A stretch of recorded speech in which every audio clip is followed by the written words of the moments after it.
move. I got the phone on a tripod. So I love the fact I have a tripod because I can have it just in the air, right where my mouth is, at the perfect height, so the sound waves can hit the microphone of the phone, and you can hear me clearly instead of having to hold the phone in my ear and get those cancer waves. You know, when the phone gives off electromagnetic waves that cause cancer. So one of the things that I've learned is that I don't keep the phone. I don't let the phone get more than a foot away from my head, if that makes sense, for brain tumors and stuff like that. So I mean, that's just the laws of physics, electromagnetics. But after the conversation that we had yesterday, I took a lot of good notes, and I really want to first thank you so much for allowing me to attempt to go to WebEx. But as I said earlier, I realized that there was too much coming against me, and I'm led by the Spirit and the absolute. Yeah, and the absolute is that I believe in God, and I believe that God leads me, and that is the absolute. So there's no debating in my mind on that, and no one will ever be able to make me believe differently.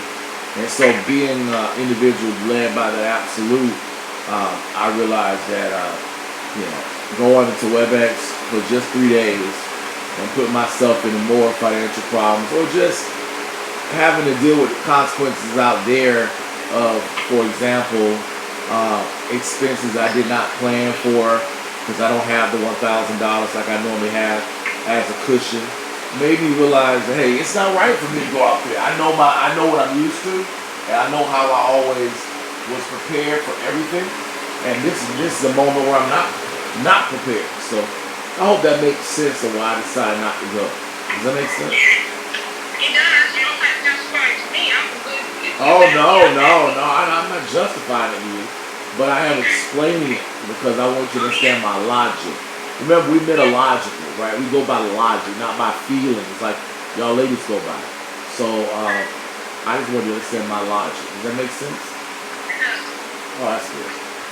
So as you get ready to have your counseling session, I hope that our relationship comes up in that counseling session.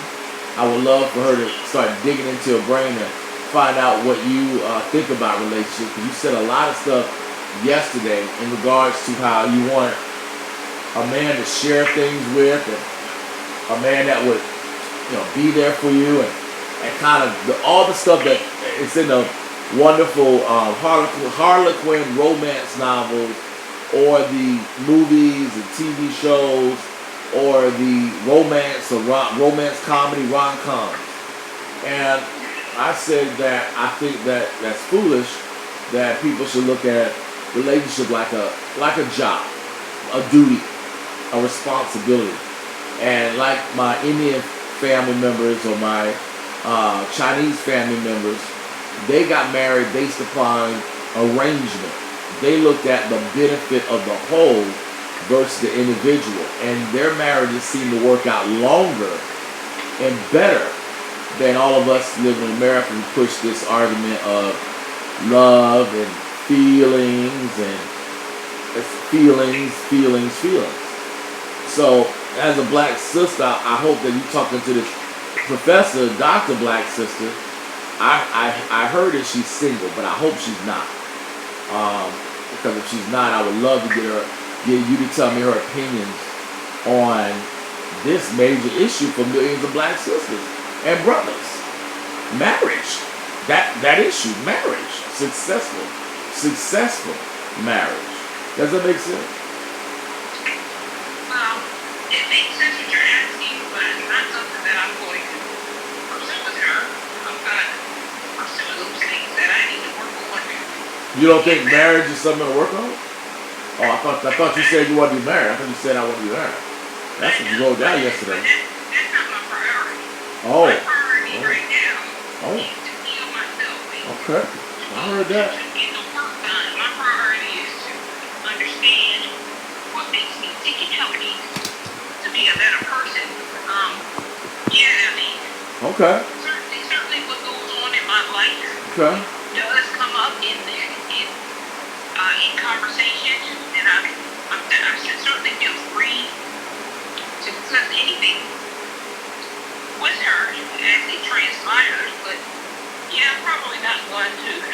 Okay. And I was trying to ask that question because time ain't on our side, and I don't know how much time you think you have to accomplish these certain individual steps. Because it seems like what you're saying is I got this goal first, this goal second, this goal third, this goal fourth, this goal fifth, and where is the goal of marriage? What number is that? well, I don't know, but here's the thing, and you made that comment many times, multiple times in this conversation.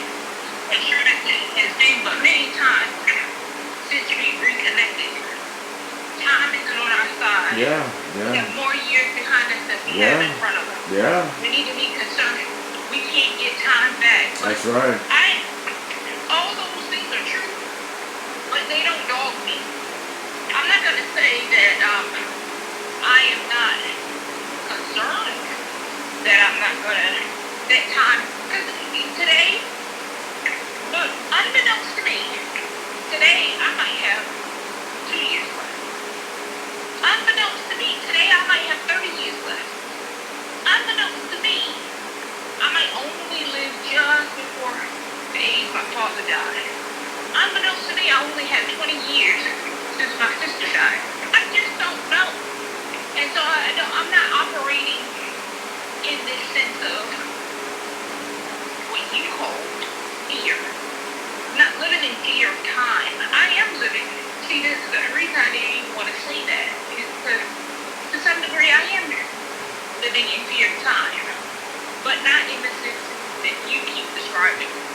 So yeah, I don't know where marriage is on the clock, on the list of priorities. Let's fix that. I don't know where it is on the list of priorities, but I am trying to be a better me, so that when I leave this earth, I'm, whether it be in dementia or Alzheimer's or stuck to the bed or whatever the situation is, what I don't want to be doing is reliving times in my life where the people who are my caretakers are saying to themselves, I don't know what she's talking about. She kept saying comes on. I don't know what that is, but she ain't all there. Because we're trapped because I might be trapped in my mind, trying to undo, trying to fix something that ain't even going on. That's my priority. So I want to unravel and heal and get an understanding and get better and make my apologies and push aside the shame, the embarrassment, whatever stuff is plaguing me, the hurts. That's priority. That's really priority. Because I don't want to. I want to fix that. I want to fix me in that sense. Whether or not, because if I don't fix all those, marriage ain't even a viable option. What did you say when we first started talking? We need to do the work. We shouldn't even been in a relationship because we have to address our own issues before we can bring someone else in our space, right? Right. So what I look like prioritizing marriage when I still got some stuff that I need to deal with. That's what my priority is. Yeah, I mean, I understand what you're saying. Oh, well, that's my part there. I understand what you're saying. I just wish that you know, my Dr. Thompson says that there's two types of fear. There's good fear and bad fear. Good fear, example, don't touch a hot stove. You get burned. Right. If a person has no good fear, they might see a hot stove like a baby, touch it, and they burn themselves really bad. Same thing when it comes to relationships. You don't have good fear, don't get with that guy. That guy might burn you emotionally, physically, both, or her. And you learn from those moments. And then there's bad fear. And that bad fear is like, it's called paralysis by analysis. You get so paralyzed, you don't do anything. So you never change, but you don't get worse, you don't get better, you just stagnate. But that's also bad too because you ain't going forward. Right. And a guy can look at a woman, he could tell, or a girl can look at a guy and she could tell that guy, that girl ain't going forward. That guy's stagnant. There's something going on. That's what my therapist taught me. Yeah, I would agree with that part. I think I answered that to the degree that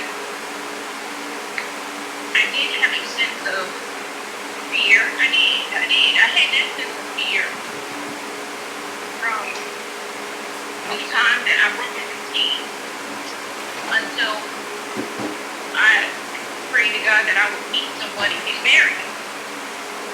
I met you, but I think, that took 10 years. Between the time I broke my routine and the time I met you, 10 years.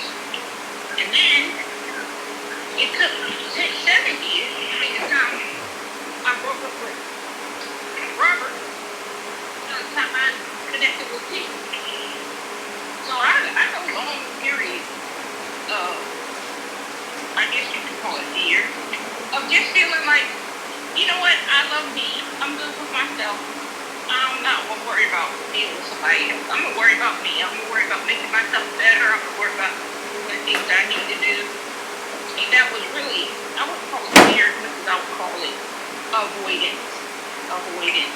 That's a good point. That's a great point. Avoidance. And it's kind of amazing how social psychologists, and we really talking about psychology right now, how psychologists they state that in the black community that's a very big normal. Like one man I know would say that anytime a woman has an issue in relationships with someone, she'll run back to college. So she'll go from getting a bachelor's and she'll take about 5 years off, have a relationship, don't work out, then go back and get a master's. And then of course now she has a master's and then she starts looking for relationships. Of course she's overeducated compared to the guys that's in her space. So, and she don't want those guys because of the fact that they make less, they have less education, they make less money. And then she goes back to school and get a PhD. Now we got the situation even worse. Very intelligent black sister, MBA, PhD, JED, MD. But they need sex, they need love making, they need orgasms, they need every single thing a woman out there in the street as a prostitute needs. All the difference is the quality caliber of her expects a higher quality caliber of a guy.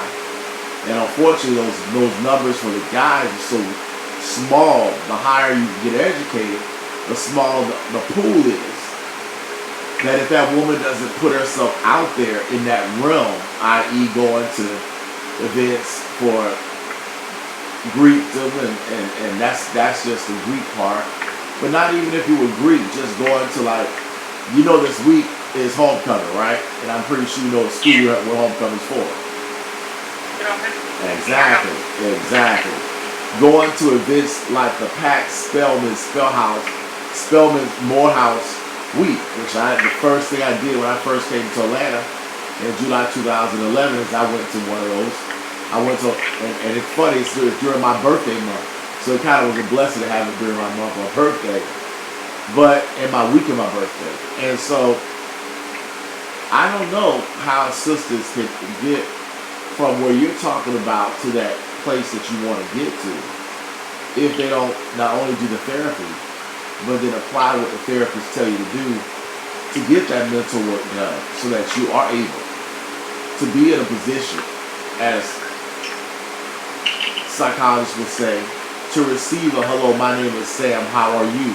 And be able to move forward from that first question down to I do, man and wife. I know that it happens. It has happened many times before me. But what happens many times after me, I'm okay, even if it doesn't ever happen. I know that there's things I need to do, but one of the things I don't want to do is end up 95 pounds heavier than I am right now. which I was just a couple of years ago. So I need to deal with those issues that drive me to eat them, so that I don't end up in a marriage and he's miserable now because I gained 100 pounds and I am not the person that he met. He thought, you know, he was gonna keep going to bed with. I'm different. So I don't want that. But here's what I will say to what you said just a few minutes earlier, which was we end up with all these degrees and we outsmart the guys are smaller, blah. All that is true, except for I don't have to have a man who is also a PhD or who also has a master's or maybe not even if he doesn't have a master's. I mean a bachelor's. If he is a smart guy, if he's smart, he loves me, he looks after me, he protects me. I don't have to have all that, and he may be a 5-figure guy. I'm just more cautious these days because I have so much more to lose. I don't want to risk somebody eyeing my bank account because they've never seen the kind of money that I make. They don't make it on a regular basis. But I'm okay without a man who has a master's or PhD. I don't have to have that. I want a smart guy who I feel like who has skills and qualities and attributes in other areas that I don't. I hope I have not. And then you're the person who can tell me. What? You're the person who can tell me. I hope I have not talked down to you. I mean, you have a master's, obviously, and an associate, but you don't have a master's. Do you ever feel like I treat you like you're not smarter than me? I don't think I've ever done that, but maybe I have. Have I done that to you? Well, I don't think you have because I'm very much a very well-learned guy. And I've been reading way beyond my age of 49. And continue to read. So a lot of ways I've kind of stumped you with certain things, a lot of things. So I don't feel like I have been belittled by you. But again, I'm talking about somebody else. I mean, me is a different case. I don't know the guys out there that might be HIV techs, or they might be my maintenance man who's black and came to my apartment to fix my washing machine. You know, I know he don't have a master's degree. I know he don't have a bachelor's degree. So does he carry himself like he's confident? Does he carry himself like he knows what he's doing? I think so. I mean, I hope so. I only use you as an example of how I treat someone who is not on my same educational learning, formal educational level. That's all I ask. I ask you that because you would know from your perspective. That's all. Yeah. I mean, I've been with women who, not you, but I've been with other women who have had JDs, who've had MDs, who have PhDs, and yes, they do look down on guys that have degrees, don't have that level of degrees. You might not because you have not dated a lot of different guys. You said you know only less than 5 people in your whole lifetime, so that kind of is different. You don't really fit the norm, if that makes sense. But most people, they don't live like what you live like the 1950s, when my grandmama, my grandparents lived, and they only married the first person they dated, they married. That day is gone. I wish it was here, but that day is gone. People at least date 20, 30 different people before they married, and one of those 20 should have married, but they didn't marry because they were so busy wanting to date more people. And when I say date, I mean have sex with. So that's because of the society, the marketing, cosmopolitan, the feminist movement of Gloria Steinem, and all that. That day changed it for the women, and once the women started thinking about their vaginas being power, the man had to acquiesce, because remember, women open the door to sex, men open the door to marriage. You know, women don't marry men and give y'all don't give us your last name. You take my last name. So, but when it comes to sex, you have to give us the opportunity to have sex. We just can't take it. So that's the dynamic that we're dealing with. And so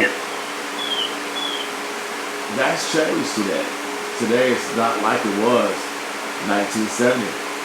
Definitely not like it was 1950. I don't think I ever get back there, but there's some people that are trying to get back there. Yeah, I look forward to hear what your doctor says. I'm looking forward to hear what your doctor says. She charges $125 an hour, so that should be a really good hour. Oh, it always is. It always is. It always is. Yeah. Yeah, it's big now. I hope so. Let me ask you this. How did you find it? Sora? I just went on Aetna. Oh, you didn't use a Sora. Oh, wow. Oh, no. I went on Aetna. Oh. I put in my criteria, what was important to me. Oh, And wow. she was one of I guess one of about 12 people that came up. And I went down the list. And most of the people that I called either didn't answer the phone or required that I fill out some kind of form in order to be, evaluated. Well, she actually answered the phone. And Wow. she asked me, how did I get this number? And I said, oh, it's on this website, blah, blah, blah. And she, explained that she does take both virtual and in-person appointments. And I said, well, if you have some time on your calendar, if you're still taking patients, she said she certainly was. And, I put the other criteria was I wanted it to be close to me where I live, near my resident. And she was, again, one of about 12 people or so. And so I said, well, I'm just happy you answered the phone because I'm going to go ahead and come see you. And I am fully aware that some people don't make good matches initially. You have to go through these people. So I just was cautious. I told her I was going through EAP and she said she accepted it, my insurance and all that. And I went to see her. It was a match. And we've been seeing each other ever since. That's how I found her. I put in those criteria about her being black and just being a woman and living in my area. Working in my vicinity. And I actually got her on the phone. That was it. Wow. Yeah. How did you find your doctor? Sigma. Phi Beta Sigma fraternity. We have a mental health group where we have brothers that are licensed professional counselors that speak to us black men about black issues. We meet for the last 2 years. We have maybe once a quarter. We have an event on Tuesday nights via Zoom call, and it's great because not only we talk about prostate cancer, not only we talk about mental health, we talk about family, aging, all the things that a black man goes through from the moment he's born to the moment he dies. So why not talk about mental health? That's after COVID, that should be huge, in my opinion. Yeah, you're right.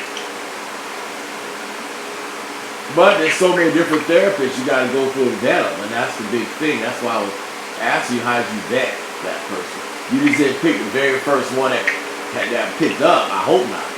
But somebody else picked up.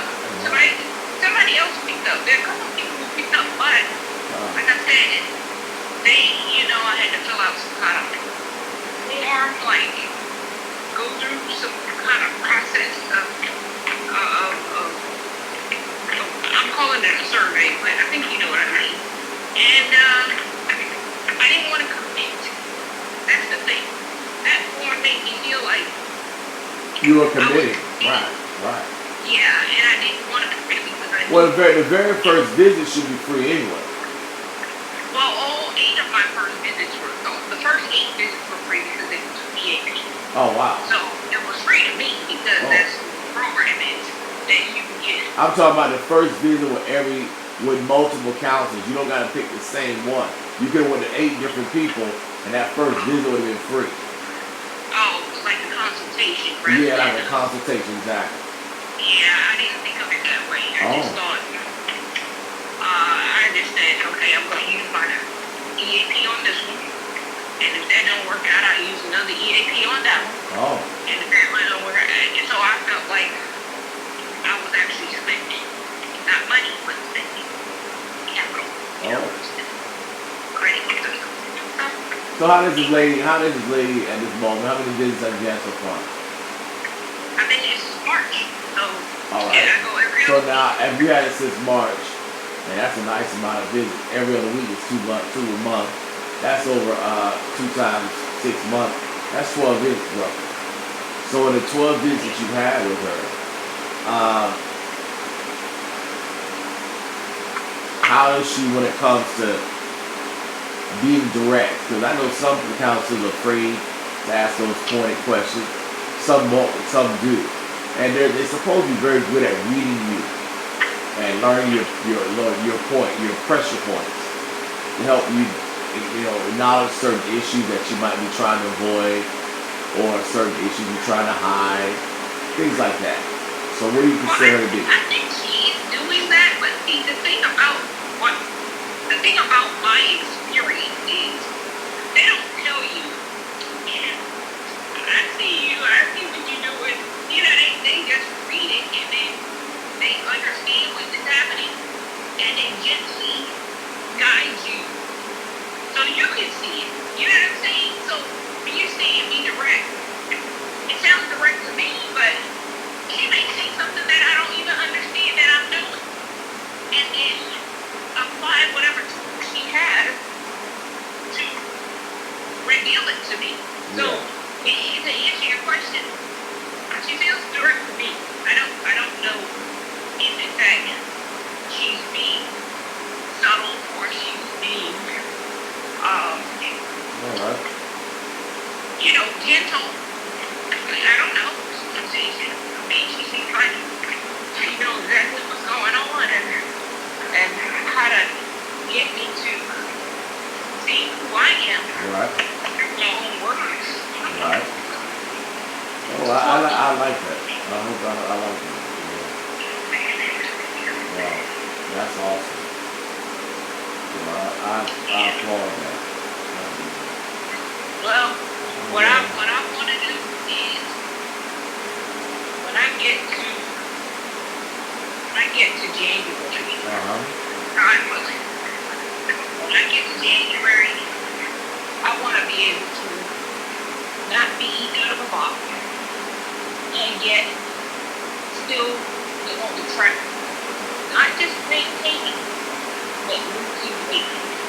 I want to get to December 31st at 165, and sometime in 2024, I want to get down to 135.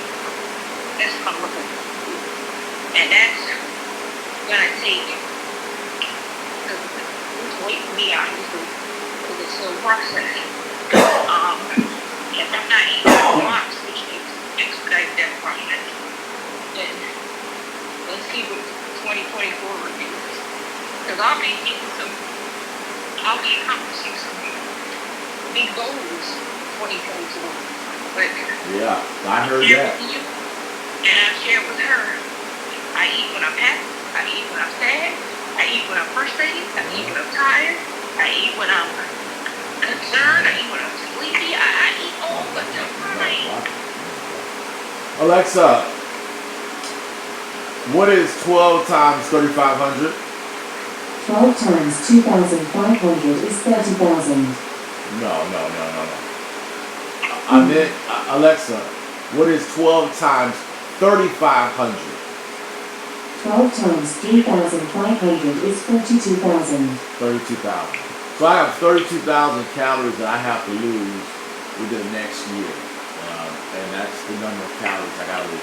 That's about 12 pounds. So that's doable. 32,000 calories. Each pound is 3,500 calories. That's a lot. But I break it down into laps. I break it down into laps in the pool, and yards in the pool. Total 71 yards equals 1 mile in the pool. 71 laps, or not yards, laps. Each lap is 45 yards. But 32,000 calories is my goal, Shank. So my hope is I can't lose 12 pounds in 3 months, but I can aim for 12. And if I hit 6, I'm really doing good. My goal is to push hard, even if the goal is, as they said, in Six Sigma, even if it is a stretch goal. I'll try. Right? Yeah. What's your biggest challenge? What do you believe your biggest challenge is? They're plural, more than one. So I can't name them all. But I know they're more than one. I mean, always we would say lack of energy output. That'd be a biggest challenge. For example, swimming slow instead of pushing and making my heart rate go up, therefore making my energy level go up, therefore making my body burn more fat. So as it relates to exercise, probably energy output, as they call it in the military, pushing to exhaustion, getting to that point of exhaustion. That's not for the physical fitness part. But there's other issues as well. Mental block. Thinking I can't do it when I really can. Like my knee. Thinking I couldn't walk when I really could walk, but I was actually afraid I couldn't. Because of lie I was telling myself. So there's lots of reasons. Does that make sense? Oh yeah. My biggest challenge is when I have these emotional swings. I want to eat something that I know I shouldn't eat, even though it's not going to help me. That's my biggest challenge. Well, that brings the question that you need to ask your doctors: what caused you to have emotional swings? Because if that's the cause of the output of eating different things, then if you stop the emotional swings, you won't eat different things. We're getting to it. That's good. We've explored a few things, so that's good. We're getting to it. That's good. Yeah, because that's something that I had to go through that process. And that's why I realized the output, laziness, not wanting to move, being sedentary, was a habit my mama had, my grandparents had, my family has, and I realized I can't have that anymore. Does that make sense? Oh yeah. Yeah. I mean, I hate to say it. Growing up, my mama never said, hey, let's go to LA Fitness or Planet Fitness or Anytime Fitness or whatever the name of the fitness place was. And let's go do group fitness for 1 hour with about 45 people in the room and do a Sean T. Come on, man. We never do no Sean T. Do you think she thought she could afford that? Do you think in her mind she could afford that? I don't know if she could afford it or not. But the point of the matter is, that's what she needed. I mean, of course, in the natural, of course she couldn't afford it. I didn't have a job. They didn't have a job. I mean, we kids. But that's why I say, and I really believe this with my whole heart, don't have kids if you can't afford to have kids. Not really do I have no kids. I do not want to put my child in a situation where they get fat because I don't got the money to put them in soccer. That's unfair. Or I don't have the money to put them in gymnastics. Or I don't have the money to put them in baseball. And then I tell them to stay in the house all day, like my mama did me, and become a latchkey kid. Of course you're going to get fat.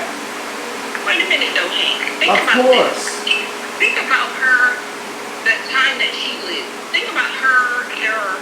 That's not why you have kids. Having kids was a badge of honor. Having kids was a sense of womanhood. She didn't think about what can I afford, what I cannot afford, what I can afford and what I cannot afford. She was thinking, this is what makes me, I don't know what she was thinking. I don't know your brother.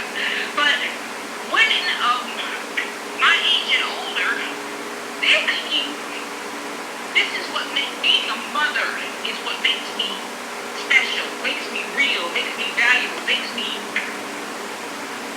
honored by society. They think they did. I know it's a tragedy. You think that. I know. That's why the term Big Mama, Big Mama's house, Big Mama, right? Mama dear, Madea, right? I hear you.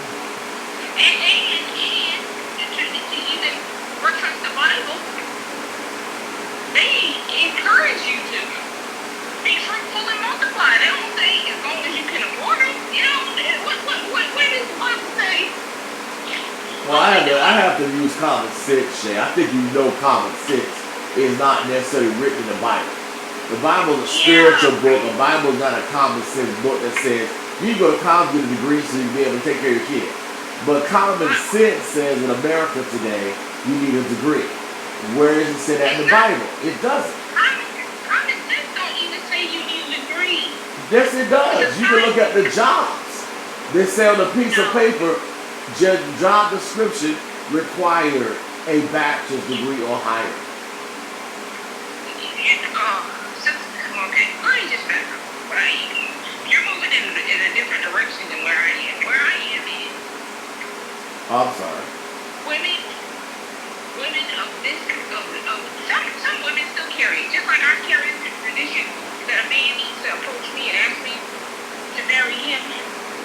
Yeah, they don't say that in the Bible, but society has led me to believe that that is the way it should be done. And it's something that's been passed down to me over years, over decades, and over generations. So I'm simply saying that probably wasn't a priority. It was a reality. Having enough money to do things with and for your kids. It was a reality once they got here. But society and tradition said, you need to be a mother. That's again, I don't know your mother. I've never seen her. I don't know what drove her. But I'm saying women that age and that era and prior to that, saying, these are the things that you need to do. The rest of it, you got to figure out. Common sense doesn't say, you know what, we as black people made having money and doing things with your kids, we made that a reality following behind white people. What's wrong with that? You making it seem like what white people do is bad. No. We're going to go there.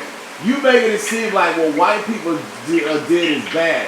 We were slaves for 300 plus years. Why can't I, in this generation, have the things that they have? We couldn't have it 200 years ago, 250 years ago, 300 years ago. So why do I gotta now say we trying to be like white people?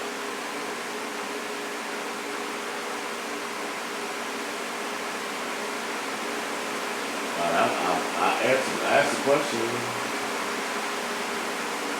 Okay, I asked you a question. Hello, are you there? Oh, she might not be there. Oh, okay. Looks like you dropped. No, I disconnected you. My apologies. You were saying, and continue with what you're saying, because I already have an answer, but I want you to finish your thought. Okay. Why are you, I mean more precise, why are you making a statement or a phrase, we are, quotes, putting our kids in a golf or soccer or sports because we try to be like white people as if that is a negative thing, when black people for the last since 1619 being brought to America had no jobs, had no career, had no language, had nothing for about 300 plus years. Then go through 100 years of Jim Crow. Then in 1965, get a Human Rights Act called the Civil Rights Act. And now in 2023, just getting some abilities to function in society as a human being. Why is it wrong for me to say I want my child to play sports, to be healthy, to be active? Why does that mean I'm trying to be like white people? Hey, I never said it was wrong to do that, and I never said that it was wrong because white people did it. What I'm saying to you is those traditions of being a mother and being a family were passed down to us without even consideration for money until we started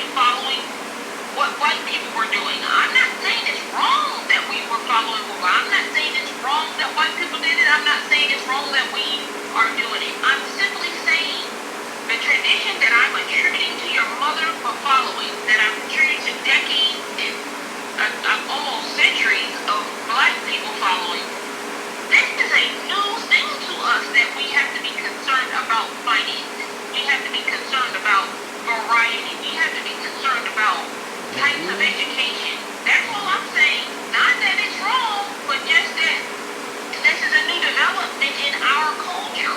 And by new, I mean in the last 50 to 75 years. Because we didn't go on annual vacations until the 30s and 40s when we created places that we could go on vacations to, because we weren't even allowed to go on the kind of vacations they were taking. Exactly, you make my point. So why can I? And that's why I don't judge. That's why I don't judge my mom. I don't judge my mom because, as you said, she was in a different generation. That generation is over. That's done. But it's my generation now. It's my time now. And that generation will be over in about 20 years. And it'll be the next generation. All I'm just saying is, for my time, while it's slowly dwindling away, make the most of my generation and my time. So I can't sit back and judge, but I can, what I call, compare. I can compare the way my mama's generation was, my grandmother's generation was, and I can't go beyond that because I don't know my great-grands. I don't know them that well. So all I can do is just do that comparison. But my mom died at 49 years old, and part of the tragedy was that the stresses of having to raise two boys and not have a husband and not have a true partner, as y'all ladies like to call it, I believe is in part for her death. I really do. But I can't prove that. But I don't see that many women at 49 years old dying of a disease that could have been easily diagnosed, easily caught, and medication could have easily been given, and she'd be here another 35 years, like I am. So when you say she didn't, tell you, she didn't say as an activity, let's go to the gym, that's a recent evolution in black culture, going to the gym, right? That's not something that we did in her time. So that's right. That's her time. Correct. Yeah. That generation's dead. It's my time. It's ours. The people that are born or that graduated in the 90s, it's our time now. I'm sorry, but those that were born in the 50s, their time is over. It's our time. And I wish them much success, but they had their time. They say in society, people that are between 40 years old and 60 years old run the United States. Once a person gets to be 60, they're considered elderly. And once a person is below 40, they're not considered an adult. They're considered a young adult. So I recognize I'm 49. I'm right there in the middle of this power generation. But that day will end where I will be 60, and it'll be the 40-year-old's time. And I hope that they have done a lot of great things in this next God willing 11 years. Does that make sense? Sure. Yeah. I hope so. I hope that's what my counsel said. So I hope it makes sense. I agree with it. I agree. And so, but our mom didn't have the money. That's honestly. But here's the craziest part about it. My mama supposedly didn't have the money, right? But she had the money to take care of her half brothers and sisters, to the point that when she died, they came running to us, demanding that David and I would pay them because Mama promised them X numbers of dollars. How do you feel about that? I think they were broken. They were broken, and they had anticipated that she would live forever. They didn't anticipate having to take care of themselves in the way that she was helping out. I don't know their personal track record, but so they just thought that they could influence you to do what it is that she was already doing for them in the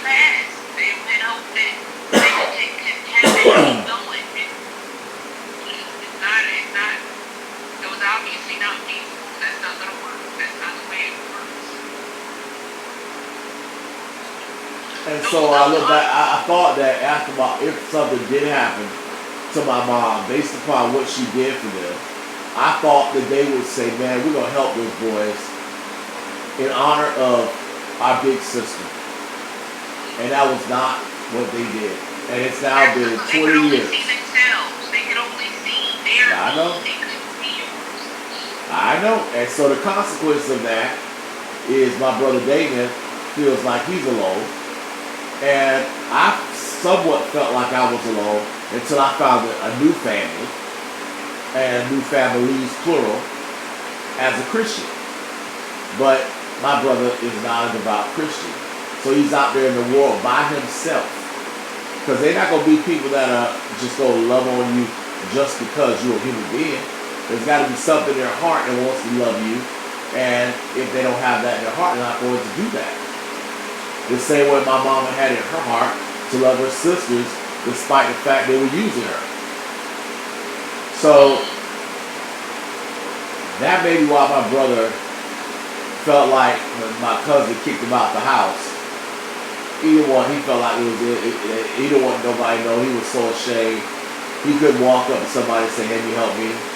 He's out there right now trying to work for people that are probably using him to give him a few dollars, because the pride in him won't let him humble himself to get help. That's the same way a lot of people have that same problem.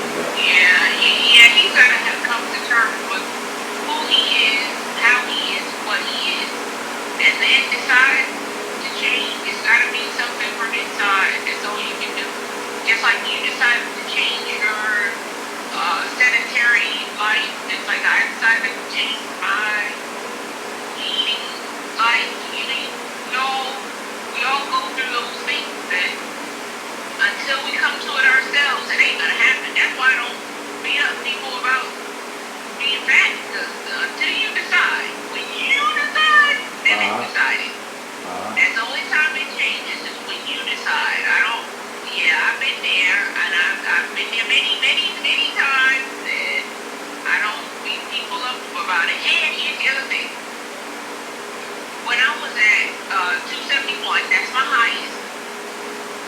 That was at one place, but when I was at 269, I had already made a decision, but guess what? I still looked like I was 271. You didn't know, not you, Hank, but you, period, as in the world didn't know I had made up my mind. The world didn't know I had made up my mind, but I knew I had made up my mind, and it just took some time before it could be revealed. So I looked the same probably when I was 259.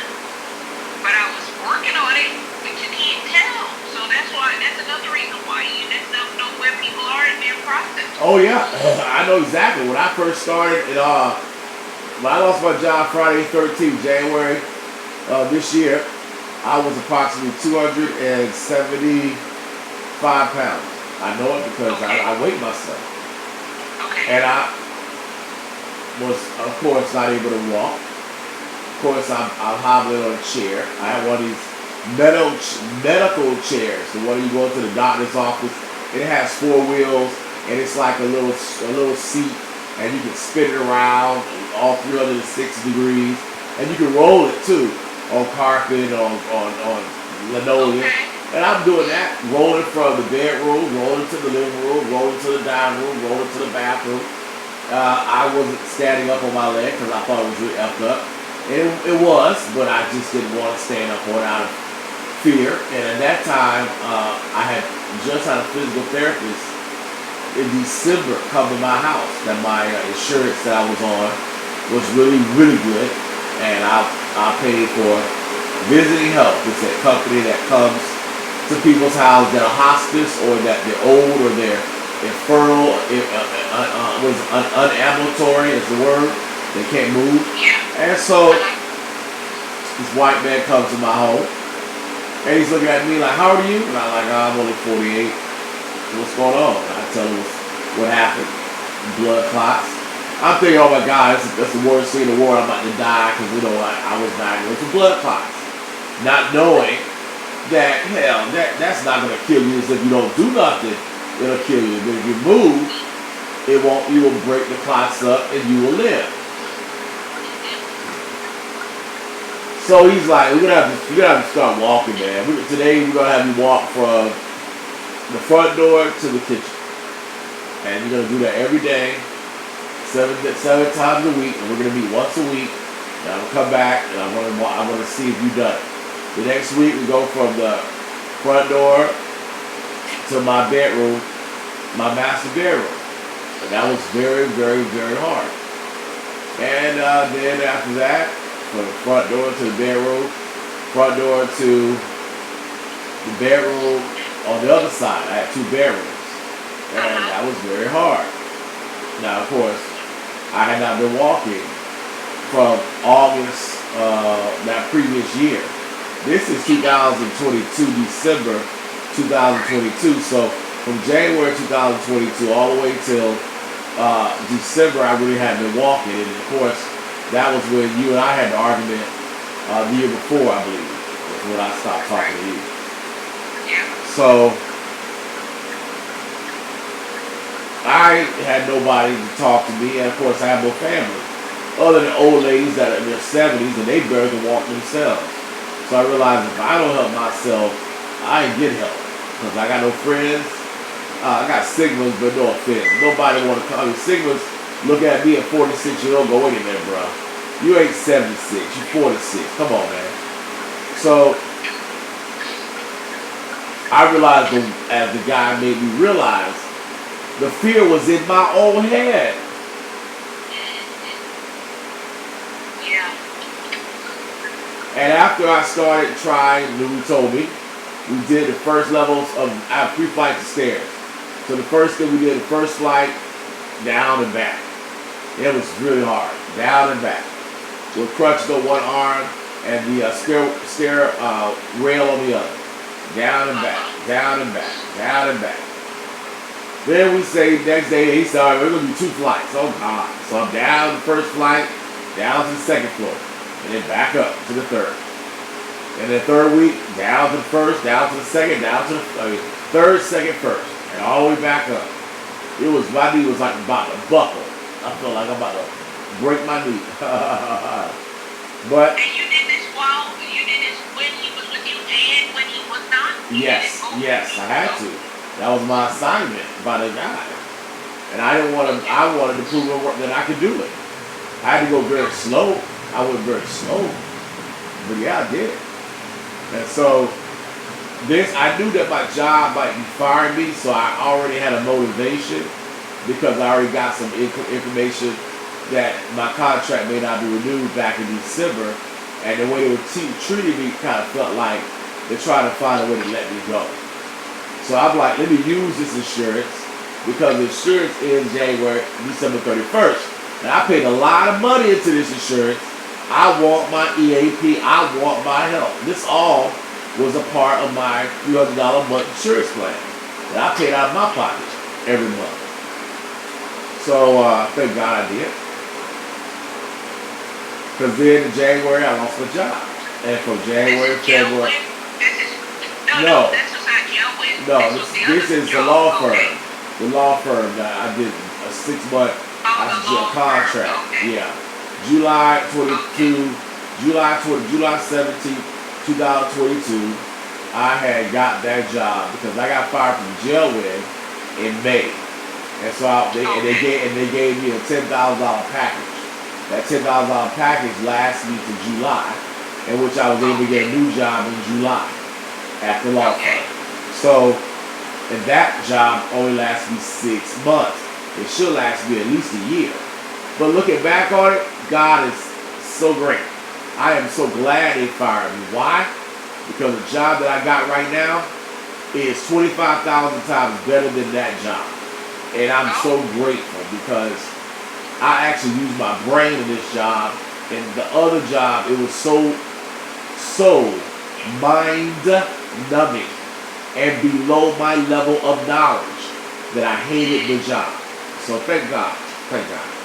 Anyway, but I just wish I could have quit instead of firing me, so I could have quit while I had a new job. I wanted to get a new job, and I had a couple of jobs interviews during that time, I was actually getting. I got interviewed with Children's Healthcare of Atlanta, the hospital you pass by every time you come and visit me. Yeah, I got. That's been on your dream. That should be your dream job. Yeah. Get on with that. That is. And I got to the second round, and the guy that saw my resume said, "You're overqualified. We don't need somebody. You got what you know. We don't necessarily do here." I said, "Oh, all right. I guess that's a lie."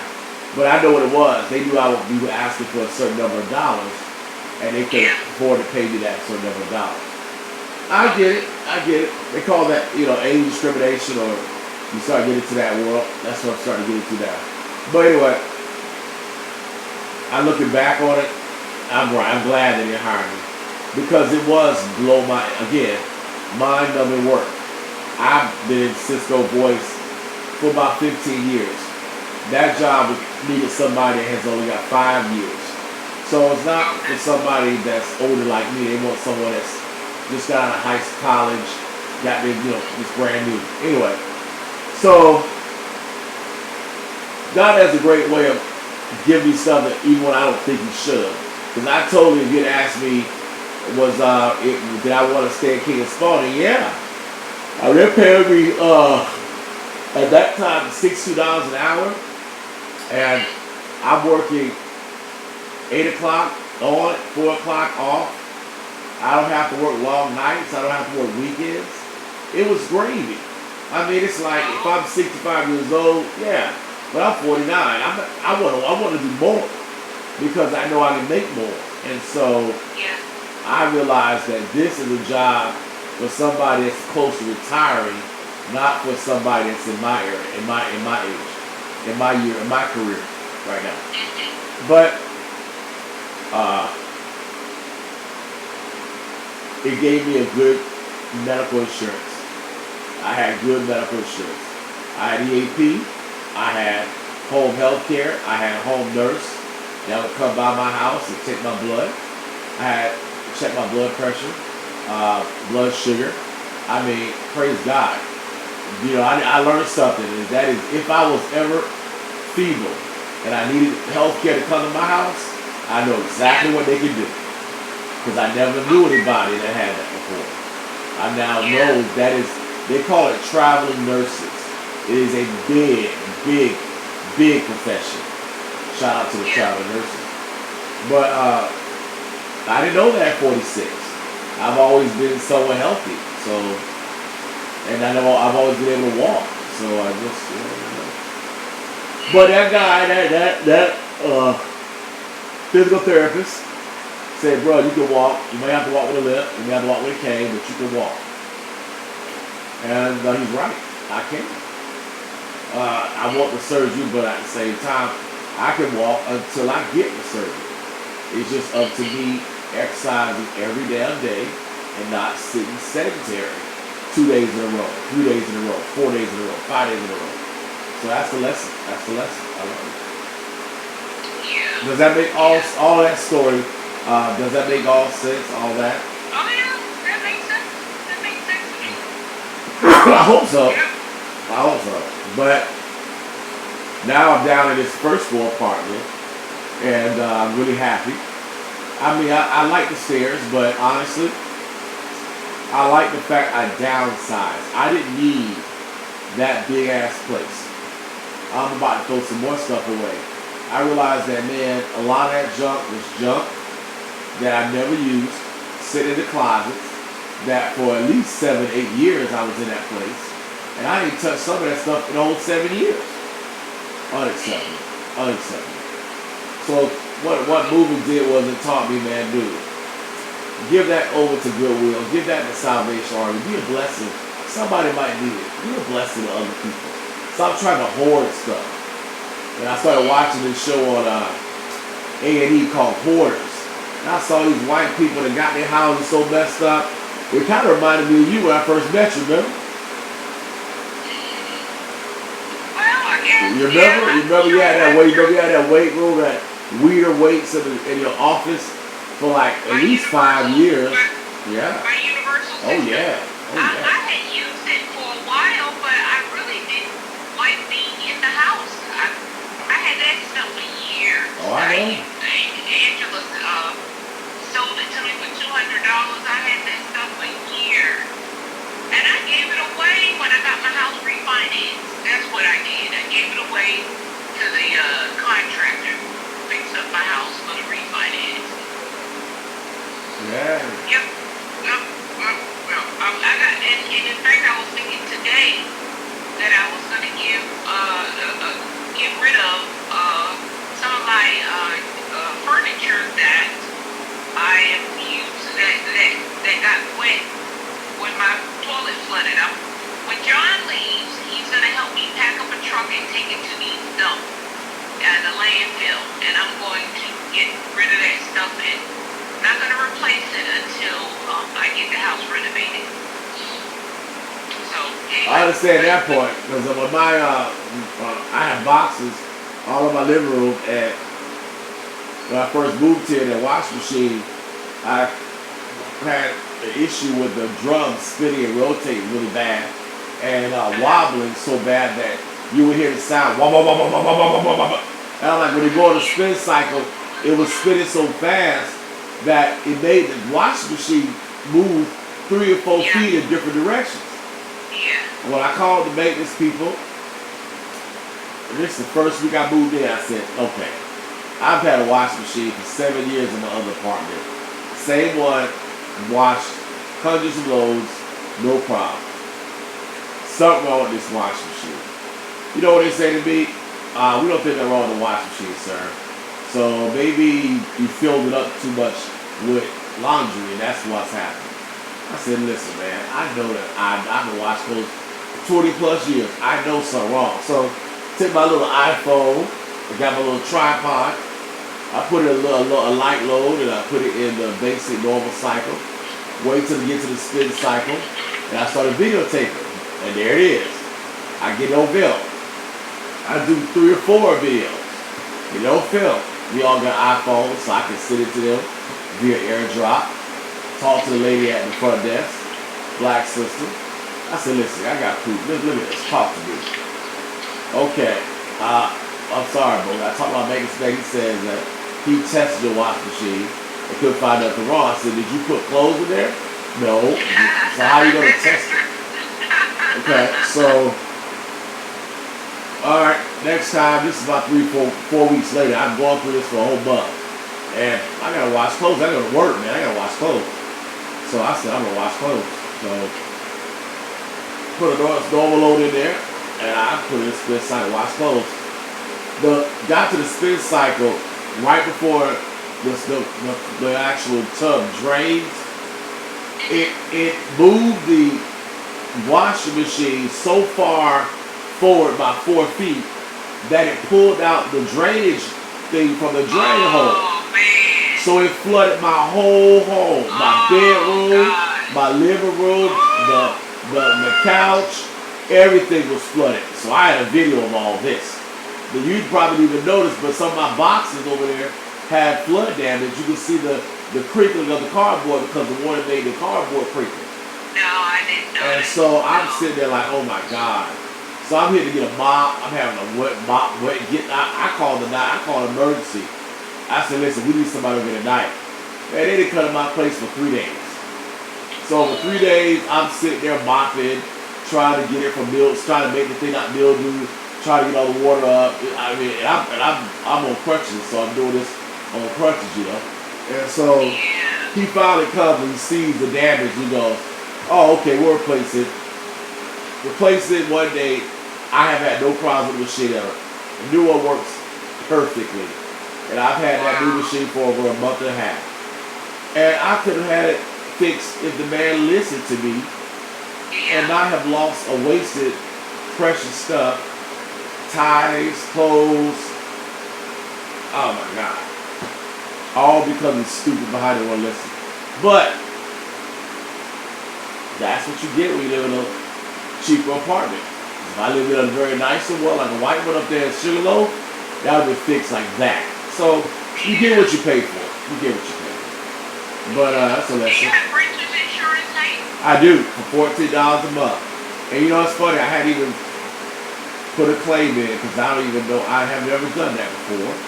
I need to you could have put research it that. in. I did not think about that. I didn't think about that. I need to call them and talk about that. It's never happened to me in 15 years. So why would I need to put it? See, the apartment makes us get rears insurance. I have rears insurance with the apartment, and I have my own rears insurance with United States Automobile Insurance, which is for veterans. So I got the same thing your brother got. So, very interesting, very interesting. But anyway, I'm just grateful. So my question is, well, what are we gonna do about this table I need for my right knee? How are we gonna remedy this issue? Because I need to stretch. We keep coming back to that table, man. With the what? I said we keep coming back to that table. Oh, you have to. I need to use it, Shay. I mean, I've had it for 2 years. And I'm like, man, I can't believe it. I don't know why it broke. I don't. But I guess the answer You is, know why it broke. well, you're too heavy. That's the reason. Because I was sitting on that thing for at least 30 minutes, and it didn't break on me. Because I'm too heavy. That You saw me naked. You saw me naked on the table, Shay. I was sitting on it with no problems. And I went online and I found out. I should have read this.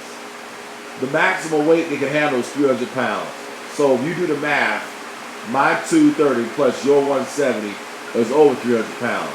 I should never let you sit on it. I just did not do enough analysis of that. It sounds like you're owning your responsibility. That's what I hear. I hear you're owning the responsibility for doing this. So let me just say this thing. I'll make you a deal. I really shouldn't do this, but you know how you just. So you don't believe in 50? You don't believe in 50-50 is what you're saying? No, that's not what I was gonna say. Oh. I don't believe that I own 50% of this problem because the reason I was comfortable in the bed, you're the one that asked me to get up and get on the table. So. Oh, so it's like that, huh? You own 100% of the responsibility. So I own 100% of responsibility because I asked you to get on the table so that I can massage you, not the fact that you were overweight and that your weight helped break the table. I mean, women do this all. You know, women get massages all the time. It's a known fact that women and men are massaged. I mean, that's what they call a massage table. I don't know how many massages you've had in the past, but I've had a few, and I know that this might be a cheap table. I hate to say, I'm going to Amazon had tables that cost $700. I couldn't afford that, but I don't think that it's all my fault. And I do agree that maybe I should not have said, "Oh, jump on the table." But it looks to me that you never have been on a table before, because where you sat on the table was the problem. It wasn't the problem of your weight. The table has a bending. It bends, and there's a weak part, and that's the middle of the table. So either you sit on the outside, but never sit on the inside, and that's why it broke. And the weight was too to the left. When you got on the table, you got right next to me, and that was too far to the right, and that was wrong. That was wrong. Because if you had known about the table or had been on massage tables, you would know these tables fold just like a card table. And again, you are making my case for fees. Yeah, I am. I'm showing that you have lack of knowledge of that. But again, I wish that you had more at 56 knowledge of these kids. So I really do. It would be nice, but it's true that I don't. And because I don't, you can't hold me responsible for something that I don't know. No, I can't. But I won't. You want to. And the question Well, is, that's my fault. I should. You're right. I do want to, but it's like you said. You don't have a lot of experience, and I can't hold you to that. And I've never had a table break in my entire life with a woman on it, and I've had tables for like 20 years. So it's something that maybe I just should have thought. But how would I think about it if I never had ever happened? Does it make sense? Well, again, you're the one who told me to get on the table. You're You're the one who didn't tell me to sit over there. You're the one who told me who should have known that the weight of the table capacity was 300 pounds. You certainly knew that I weighed more than 70 pounds. You knew that. That meant we should have been on that table together. Well, I should have jumped up. And honestly, the moment you sat down, I should have jumped up. But it happened so fast. You jumped on the table and you tried to kiss me. And you didn't think about how much the table would weigh, because I guess you thought it probably weighed. I guess you probably thought it would take 1,000 pounds. What did you think the table would just support us? It never even occurred to me to think about how much Oh the table wow! would take. Oh wow! Never even occurred to me. You never thought about that, not once. Not once. That really shows y'all. Wow. So you really never been on a folding.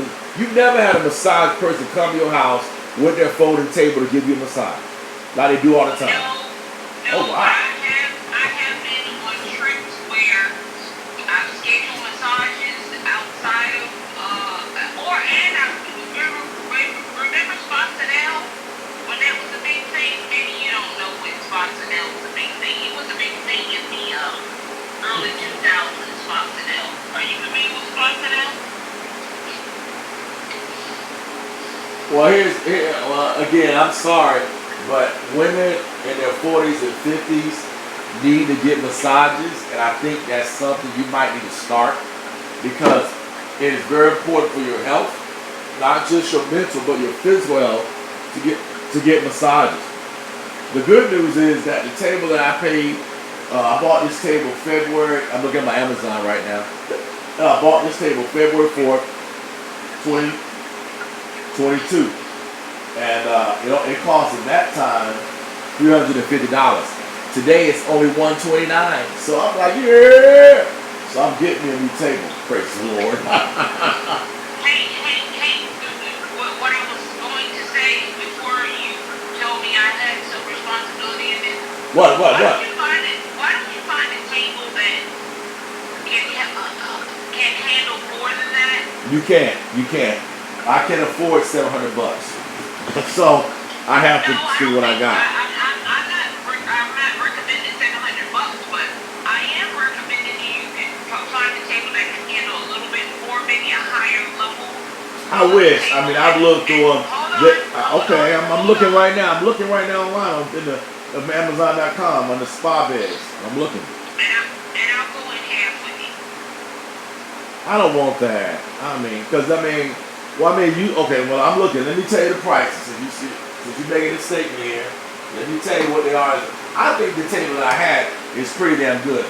I had it since February 2022, and it's October 2024, and it worked pretty fine for me. I don't really think. It's 2023. It's not 2024. It's 2023. So you had it a year and a half.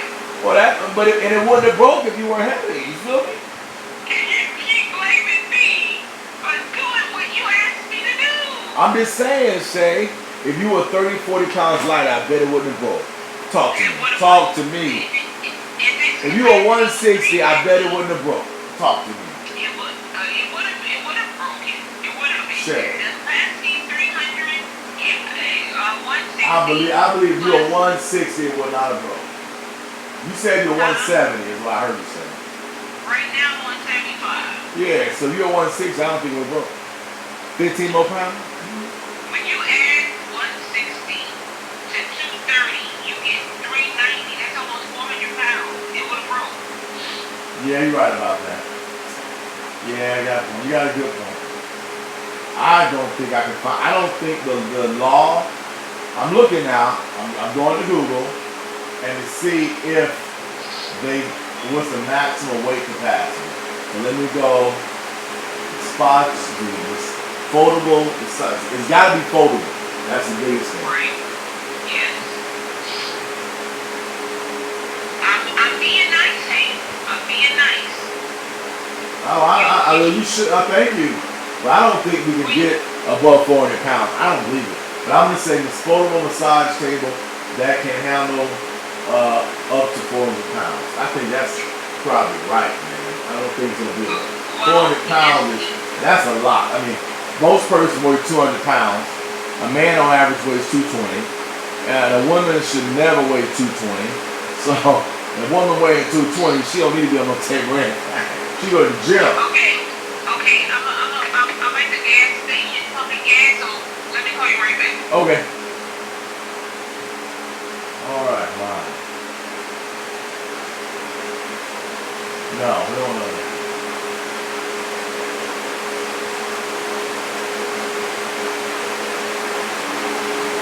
Wow. Ooh. Jesus.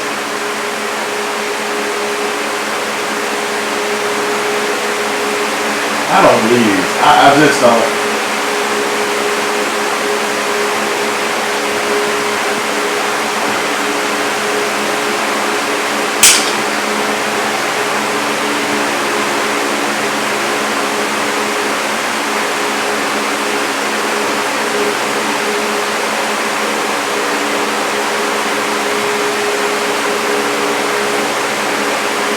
Alright, here's the website,